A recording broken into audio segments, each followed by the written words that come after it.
uSiboniso Gaxa owayengumdlali wasemuva kuBafana Bafana wajoyina iKaizer Chiefs ngo-2012 ebuye eBelgium. Waphumelela kakhulu neqembu, wanqoba izicoco ezimbili ze-league eminyakeni emine, kodwa lapho ehamba ngo-2016 akuzange kube nesiphetho esihle.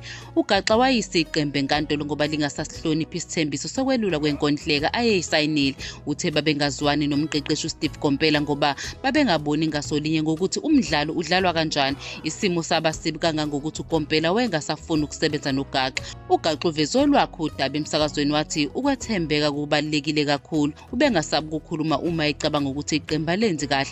Lokhu kwadala izinkinga kuKomphela, kodwa uGaxa usakholelwa ekukhulumeni okulungile. Eseyishilo iKaizer Chiefs, uGaxa uwine esinye isicoco seligi neqembu elehlukile wase eba ngummeli.